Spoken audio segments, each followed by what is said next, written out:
মামা, এই শিশু ধর্ষণের প্রধান কারণ কি জানিস? মাদক। এই মাদক খেয়ে মানুষের ব্রেন যাচ্ছে নষ্ট হয়ে, তারপরে কি করতেছে কোনো হুঁশ থাকতেছে না। তাই এই শিশু ধর্ষণের মতন বড় অপরাধ থামাতে গেলে আগে মাদক থামাতে হবে।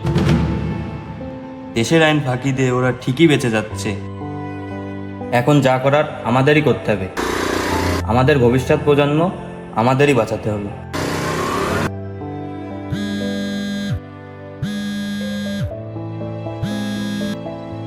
বন্ধু, তো ছোট ভাইরে দেখলাম আদমর ডেরায় নিয়ে যাচ্ছে।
এই তোর কইছিল ছেলেপিলে নাচবি না, এই ছেলেপিলে নাচিস কেন আমার ড্রাই?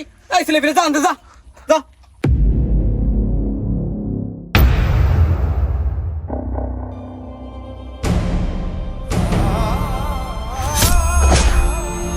মামা, তুই এগের মারতে দিস কেন? তো ছেলেবেলে অবুঝ, মারলে বুড়ো শয়তানে মার যে অপরাধী জন্ম দেয়। এই কি হয়েছে? কার কথা করছিস তুই? বুড়ো শয়তান কারে করলি? এই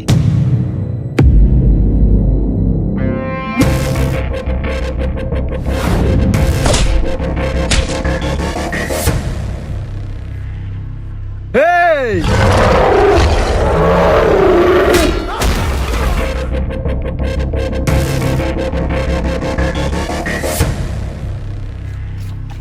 সালেক সালেক, আমি আছে যে তোর বন্ধু মানুষ, তোর ভাই আমি ডাকিনি, তুই শুনে দেখ, ডাকিনি আমি তোর ভাই। তোদের মতো মাদক ব্যবসার জন্য আজকে আমাদের সমাজের এই অবস্থা। আজ শুধু তোদের জন্য আমাদের ভবিষ্যৎ প্রজন্ম হুমকির মুখে। তোরা মাদক খাওয়ার পরে শিশু ধর্ষণের মতো বড় অপরাধকেও তোরা অপরাধ বলে মনে করিস না। না ভাই, তুই তো আমার বন্ধু মানুষ, আমরা এসবের মধ্যে যাইনি ভাই, তোর ভাই আমরা ডাকিনি, শুনে দেখ ভাই। তুই আমার বন্ধু হতে পারিস না, তুই বন্ধু নামে কলঙ্ক, তুই সমাজের শত্রু, তুই এই দেশের শত্রু, তোর বেঁচে থাকার কোনো অধিকার নেই।